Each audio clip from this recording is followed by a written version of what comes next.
tourne? Ben ouais, tout tourne. Bon, est-ce que tout tourne? Tout tourne. Bon, merci beaucoup de nous accorder cette interview. Avec grand plaisir. C'est trop sympa. Merci beaucoup. En fait, on ne voit que toi partout. Qu'est-ce qui t'arrive? Tu trouves? Ouais, je trouve, je trouve 2 millions de vues par ici, 1 million par là, 3 millions par là. C'est vrai que On a l'impression ouais. que tu as touché un public beaucoup plus large que le public habituel du beatbox. Bah, la vidéo en question dont tu parles, dont tu parles, je m'attendais pas à ce qu'elle gagne autant de vues sur internet, sur Facebook.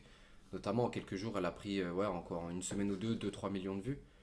Parce qu'elle a été partagée par une page qui s'appelle Je veux un sourire. Et donc cette vidéo-là, en fait, c'est une vidéo que j'avais faite chez Maxime Guény sur Radio VL, dans l'émission qui s'appelle Un éclair de Guény. Et donc cette vidéo-là sur YouTube, elle a fait 1 300 000 vues, un truc comme ça. Et je l'avais partagée aussi il y a quelques mois sur ma page Facebook et elle avait fait aussi 1 million de vues. Enfin, c'est ouf comment cette vidéo elle tourne alors que je m'y attendais vraiment pas, quoi.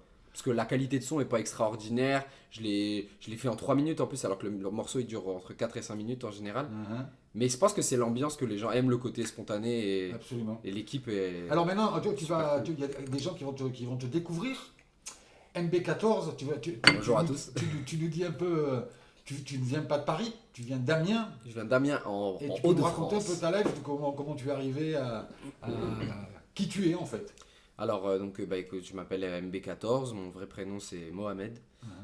J'ai 25 ans, je viens d'Amiens. Et j'ai choisi ce nom MB14 parce que déjà c'est mes initiales, MB. Et le 14 c'est mon nombre fétiche. Enfin, fétiche préféré, c'est mon nombre guide, mon nombre symbole, bref.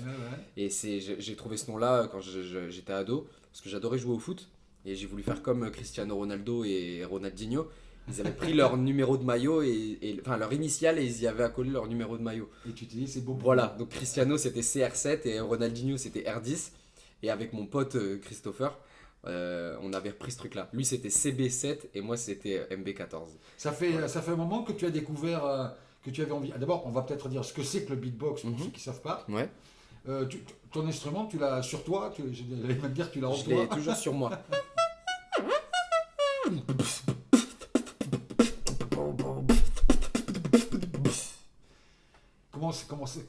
Comment t'as attrapé ça? J'ai attrapé ça, je suis sorti Dans le froid, en sans te t-shirt, je suis couvrir. sorti en t-shirt, acheter du pain, c'est chaud quoi. Non mais en gros, j'ai toujours aimé faire des sons avec ma voix depuis que je suis gamin, j'ai toujours aimé faire des bruits, imiter ce que j'entendais, imiter ce que je voyais, etc. Et notamment j'aimais bien imiter mes profs au collège. Et j'aimais bien faire même quand je jouais tout seul. Tu sais, quand t'es gamin, tu prends 3 pieds de chaise, tu te fais une Kalachnikov avec et tu joues à la guerre dans les couloirs de ta maison. Et je faisais ça et je faisais les bruitages, je faisais des trucs comme ça. Et donc je pense que j'ai toujours été très expressif vocalement. Et c'est à l'âge de 14 ans que j'ai commencé le rap.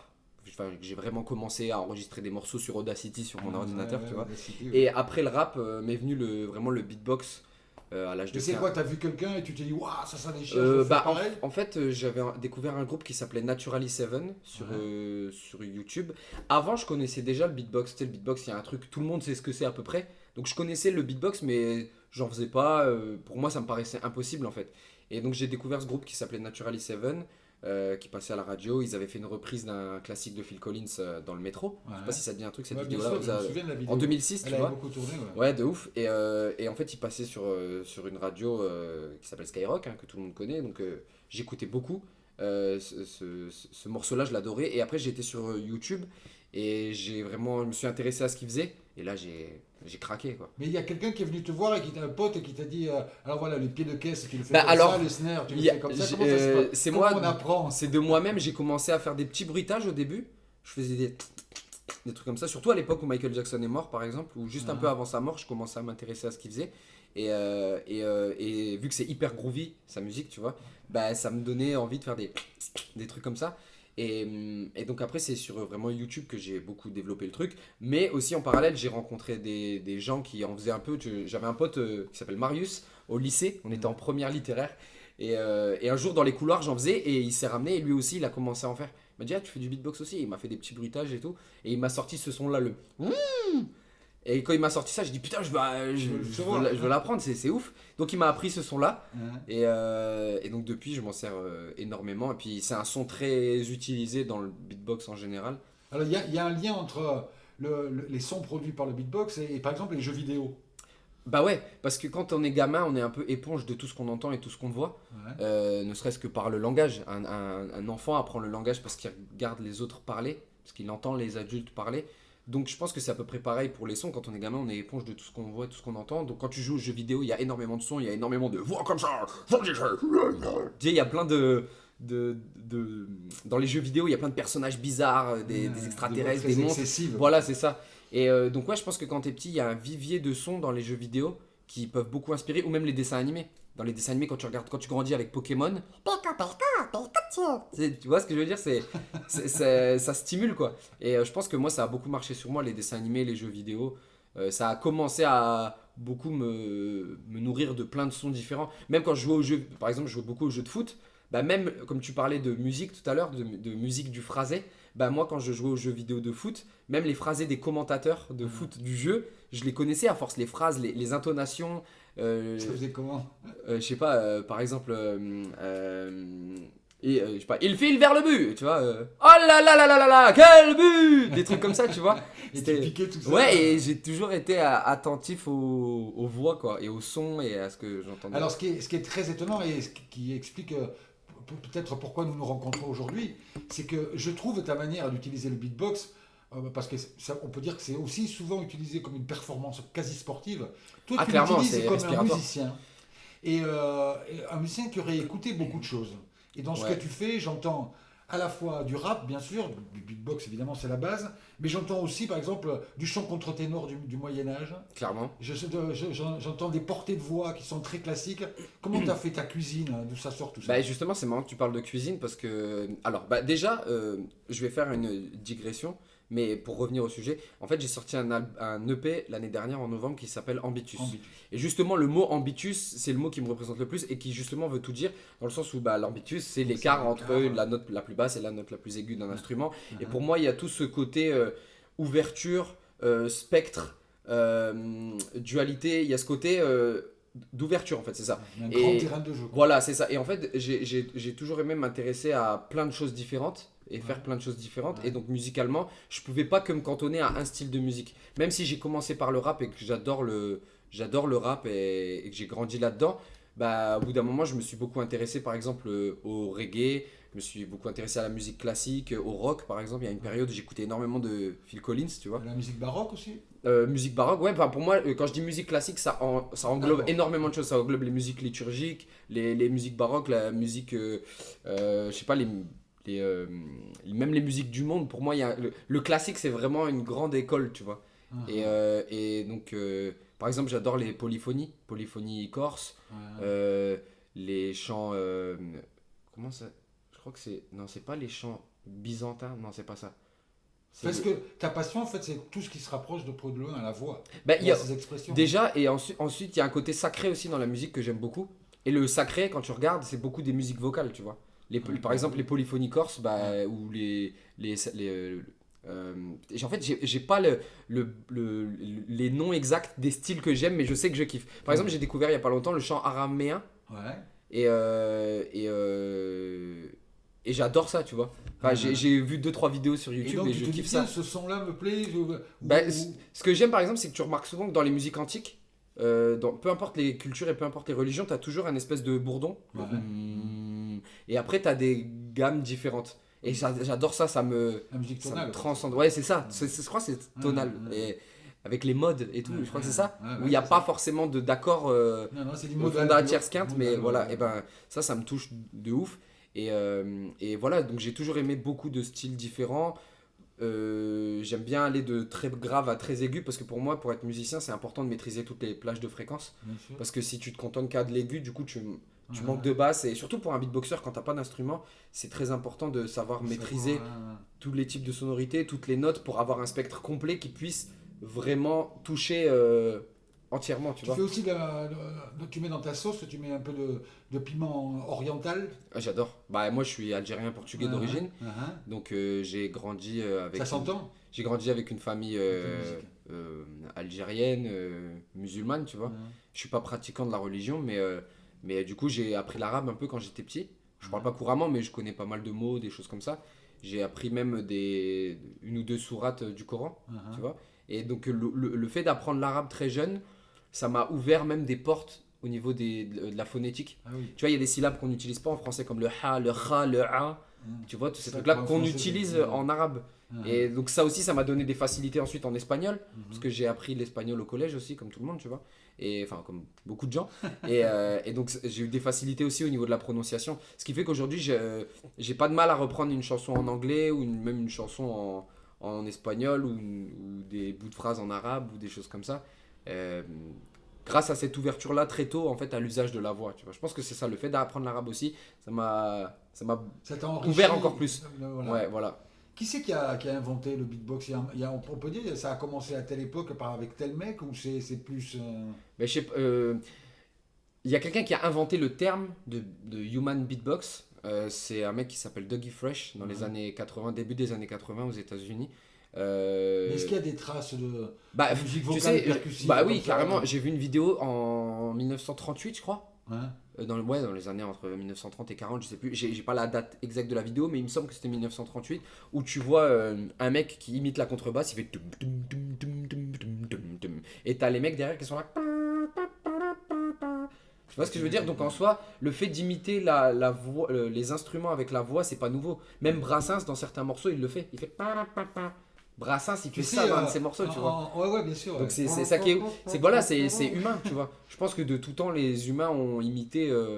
Tu vois, même, je dis une connerie, il y a 500 ans, les mecs qui faisaient de la percu, bah, Ouais. pour bosser en groupe, ils devaient certainement se dire, Tacatang, tu vois, tacatang. première mesure, tu fais tacatang, tatata, tu vois, Bien sûr. c'est humain, quoi. En 1982, il y a un président des États-Unis très sympa, Ronald Reagan, qui a décidé de changer une loi et de supprimer toutes les bourses de prêt d'instruments aux États-Unis pour les jeunes défavorisés. Les bourses de prêt d'instruments, c'est. C'est-à-dire que quand tu n'avais pas de pognon, tu pouvais aller dans un conservatoire aux États-Unis, on te prêtait un instrument. Mais non, Et en 82, tout d'un coup, il n'y a plus rien.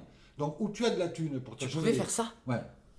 Alors, où tu avais de la thune après Reagan Ok. pour t'acheter un instrument, où tu n'avais plus d'instrument. Putain, je savais pas que ça Et existait, c'est ça. aussi une des raisons du rap et du beatbox. Ouais, C'est que tout d'un peut-être. coup, je peux plus avoir de piano, de trompette, de contrebasse.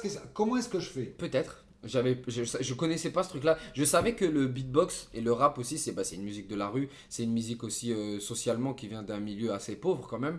Et donc forcément, quand t'as pas d'argent pour t'acheter des instruments ou même qu'il n'y a pas de sono dans le coin, bah tu trouves les moyens que tu peux pour. C'est comme le chant. pour Le chant, exprimer. au même titre que le beatbox, c'est de la musique vocale. Donc c'est. Si t'as pas, tu Voilà. chantes comme ça. Mais je savais pas même que en fait on pouvait, enfin qu'il y avait une loi comme ça qui permettait Il y d'emprunter avait des des instruments. prêts, des bourses de prêts Et d'instruments. ça a existé en France, ça? Ça existe dans certaines municipalités, absolument. Ouais. C'est trop bien. Bien sûr que c'est trop une bien. idée de ouf, mais non, je savais Si pas. Et t'avais, peut-être que ça a Si participé. tu avais la possibilité d'apprendre un instrument, on va dire classique, la clarinette, le piano, la trompette, tu choisirais quoi? Bah, disons que. T'en as trop dans ton éventail, tu choisirais aucun ou... En fait, j'ai appris un peu par moi-même le piano et la guitare. Ouais. Je suis pas pianiste et je suis pas guitariste, mais je sais jouer des barrés, je sais jouer des accords Ouais. plaqués, quelques mélodies un petit peu compliquées, Mhm. mais c'est vraiment parce que j'ai passé énormément de temps à disséquer note après note certains morceaux. Ou alors, tu sais, t'as un pote qui te montre 2-3 accords, Ouais. et donc tu es ok, donc ça, cet accord-là, c'est ça. Et après, tu apprends à maîtriser. Parce qu'en fait, quand tu fais pas de piano, tu vois qu'une étendue de touches noires et blanches. Tu fais pas encore le rapport que ça, c'est une octave, ça, c'est une tierce, une quinte et tout. C'est mis du temps à apprendre tout ça. Donc, en soi, le piano et la guitare, ça, je peux. J'ai découvert récemment la flûte orientale, tu vois. Ouais, le Et nez, tout ça. Je sais pas exactement le nom, Ouais, mais ouais. ça, c'est une flûte qui joue comme ça, non, Ouais. comme ça, bref. Ouais, Mais sinon, un instrument classique que j'aime beaucoup, c'est le violoncelle. Déjà parce que le violoncelle, c'est l'instrument qui à peu près regroupe, qui la voix qui humaine, occupe, ouais, c'est ça, qui occupe la plage de fréquence Ouais. à peu près similaire à l'homme. Ouais. Et je sais pas, je le trouve particulièrement intéressant cet instrument-là. Ouais, enfin voilà, c'est tout en fait. Si je devais Quand, choisir un instrument. Le violoncelle. Ouais, et puis C'est-à-dire peut-être celui qui est aussi. le plus proche de la voix humaine en fait. Ouais, Ouais. et peut-être aussi peut-être le oud, la mandoline, tu vois, ces instruments-là. Je sais pas, je les trouve. Farid El Atrache et compagnie. Ouais. C'est bizarre le beatbox parce que c'est de culture hip-hop, on peut dire ça? Ah bah, clairement. Après, voilà, ça peut se décliner à autre chose parce que ça reste Voilà. de l'imitation d'instruments. Mais Donc, c'est à la fois un sport de combat. c'est un sport, Et ça un pour art. moi c'est sûr. Aujourd'hui, c'est pas qu'un outil Tu as musical, été c'est un champion du sport. monde par équipe, hein? En équipe, j'ai Ouais. fait pas mal de beatbox aussi, de battle en solo. Mais disons que même en duo avec mon poteau qui s'appelle Saro, on en a gagné 2 même en. Bon, c'était des battles un peu freestyle, mais voilà. Je sais plus ce que j'allais dire. Je sais plus ce que j'allais dire. Oui, alors pardon. Ouais, alors c'est un art musical, mais c'est aussi un sport dans le sens où on travaille avec sa respiration. On travaille aussi avec son corps. Quand on est en battle, il y a aussi beaucoup la posture du corps, le fait que tu occupes la scène, mais c'est avant tout respiratoire. C'est vraiment. On peut s'essouffler de ouf quand on beatbox vite. Parce que tu augmentes ton rythme cardiaque. C'est une question de respiration, en fait. Ouais, clairement. Bah, en fait, il y a des sons qui permettent d'inspirer, d'autres qui permettent d'expirer. Par exemple, si je fais. Ouais, par exemple, si je fais.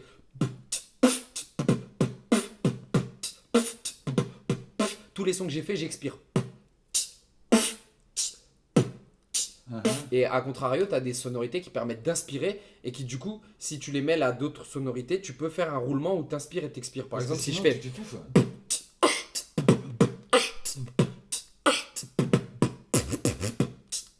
Là, j'ai fait des sons qui me permettent d'inspirer, d'expirer le. C'est comme ça que tu t'étouffes.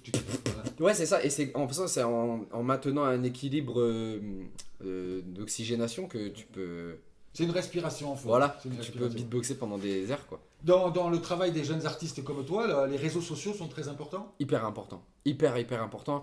Dans le sens où tout se passe sur YouTube, tout se passe sur Instagram. Déjà même dans le monde en général, au-delà du beatbox, mais dans ce qui est musical, artistique, même politique, il y a des gens qui sont très présents sur les réseaux sociaux. Tu vois, je pense à un mec comme Donald Trump, Emmanuel Macron, même ces gens-là sont sur Twitter, donc c'est hyper important. Mais ouais, quand ton travail est ton moyen de pouvoir montrer ce que tu fais quand c'est essentiellement YouTube, tu as besoin sur tes réseaux sociaux d'avoir des gens qui te suivent pour pouvoir relayer ce qu'il y a sur YouTube. Absolument. Tu vois, parce qu'en soi, YouTube, c'est pas encore vraiment un réseau social, c'est plus une plateforme de vidéo, même si ça peut servir de réseau social pour certains. Tu as une chaîne YouTube qui est suivie par 700 000 personnes. Ouais, 550 000, un truc comme ça.